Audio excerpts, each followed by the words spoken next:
இயேசு கிறிஸ்துவில் பிரியமுள்ள சகோதர சகோதரிகளே, அன்னையுடைய அன்பு பிள்ளைகளே, இயேசுவின் இனிய நாமத்தில் உங்கள் அனைவருக்கும் இனிய காலை வணக்கம். நீங்க எல்லாரும் நல்லா இருக்கணும், ஆசீர்வாதமாக இருக்க என்னோடு இணைந்து இந்த நாளை ஆண்டவருடைய பாதத்தில் ஒப்புக் கொடுக்க உங்களை அன்போடு வேண்டுகிறேன். இன்று செவ்வாய்க்கிழமை. பிரியமான சகோதர சகோதரிகளே, ஆபிரகாம் லிங்கனுடைய கட்சியில் இருந்தவர்தான் எட்வர்ட் ஸ்டான்டன்.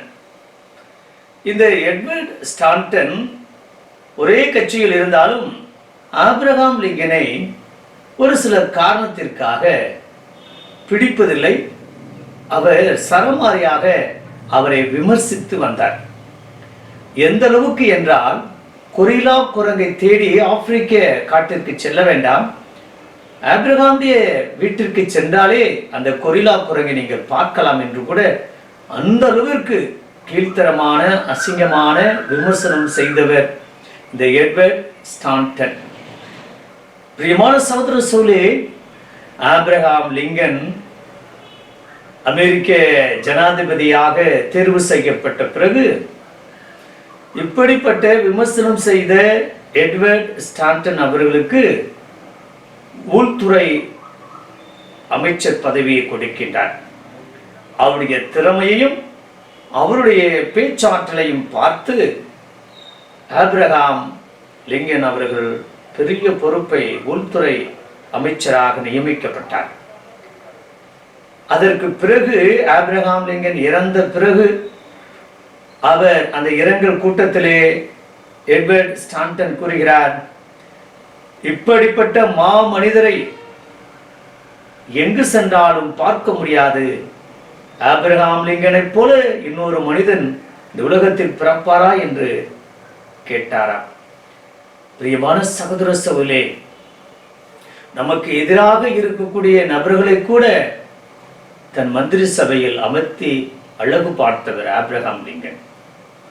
இன்றைய நாளுடைய நற்செய்தியில பரிசேயர்களும் சதுசேயர்களும் ஆண்டவர் பேய் ஓட்டுகிறார், அதுவும் பேச்சிலிருந்து ஊமையாக இருக்கக்கூடிய அந்த நபரிடமிருந்து அப்படிப்பட்ட பேய்களை விரட்டுகிறார், இவன் பேய்களை கொண்டே பேய்களை ஓட்டுகிறான் என்று ஆண்டவரை விமர்சனம் செய்கின்றார்கள். ஆனால் அந்த விமர்சனங்களை எல்லாம் ஆண்டவர் படிக்கல்லாக மாற்றி அதையெல்லாம் அவர் ஒரு பொருட்டாக எண்ணாமல் தனக்கு சாதகமாக பயன்படுத்தி கொண்டு இதோ அவர் வல்லமை மிக்க செயல்களை செய்தார் என்றால் அது மிகையாகாது. பிரியமான சகோதர சகோதரிகளே, சீடர்களுக்கு அவர் அழைப்பு விடுக்கின்றார். அறுவடை மிகுதியாக இருக்கின்றது, வேலையாட்கள் குறைவாக இருக்கின்றார்கள், வாருங்கள், இன்னும் அதிகமான மக்களை நாம் நற்செய்திக்காக அந்த நற்செய்தியை பேசுவதற்காக அழைப்போம் என்று அழைப்பு விடுக்கின்றார். பிரியமான சகோதரி, சமீபத்தில் நடந்த ஒரு பார்லிமெண்ட் நாடாளுமன்ற கூட்டத்தொடரில் கூட எதிர்க்கட்சி தலைவராக இருப்பவர் இயேசு ஆண்டவரை பற்றி பேசுகிறார். பேசாத நபர்களும் உச்சரிக்காத நபர்களும் கூட ஆண்டவரை பற்றி நற்செய்தி போதிப்பார்கள் என்றால் அது மிகையாகாது. ஆண்டவருடைய சொல் ஒருபோது வீண் போகாது. இறை அரசை கட்டி காக்கக்கூடிய நபர்களாக நற்செய்திக்காக அத்தனையும் இழக்க தயாராக இருக்கக்கூடிய கிறிஸ்தவர்களாக வாழ இந்த நாளில் அழைக்கப்பட்டிருக்கின்றோம். பிரியமான சகோதர சகோதரிகளே, சொந்த வாழ்க்கையிலும் இதோ நம்மோடு உடனிருப்பவர்கள், நமக்கு தெரிந்தவர்கள், நம்மோடு பழகக்கூடிய நபர்கள் நம்மை உதாசீனப்படுத்தலாம், நிராகரிக்கலாம், ஓரங்கட்டலாம், புறந்தள்ளலாம், மதிப்பு கொடுக்காமல் இருக்கலாம், கீழ்த்தரமாக எண்ணலாம்.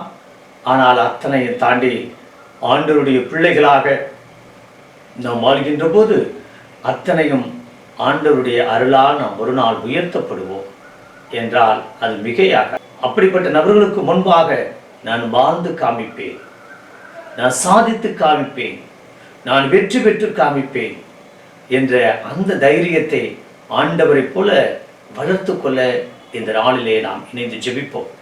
பரலோக தந்தையே, இறைவா, இந்த அருமையான நாளுக்காக உமக்கு நன்றி செலுத்துகிறோம் தகப்பனே.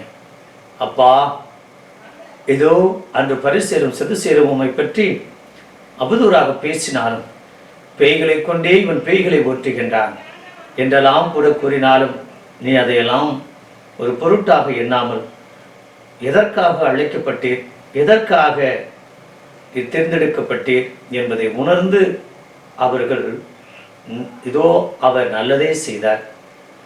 பேச்சிழந்த நபருக்கு கூட பேச்சாற்றலை கொடுத்தார். பேய்களை விரட்டி அடித்தார். பேய்கள் கூட ஆண்டவர் யார் என்று அறிந்து கொண்டன. ஆனால் நாங்கள் மனிதர்கள் இன்னும் அறியாத சூழ்நிலை, அறிய மறுக்கின்றோம். அறிந்தாலும் அதை உதாசீனப்படுத்துகிறோம். சூழ்நிலைகள் மாற வேண்டும். உமக்கு ஏற்ற வாழ்வும் எப்போதுமே நாங்கள் உம்முடைய ஆற்றலால் வல்லமையால் இந்த சமுதாயத்தில் நிலவக்கூடிய அத்தனை தீய சக்திகளிலிருந்து விடுதலை பெற்றவர்களாக, மற்றவர்களுக்கு விடுதலை கொடுக்கக்கூடிய நபர்களாக என்று வாழ கிருபை தரும்படி எங்கள் ஆண்டவராகிய இயேசு கிறிஸ்துவின் நாமத்தில் ஜெபிக்கிறோம் நல்ல பிதாவே. ஆமென்.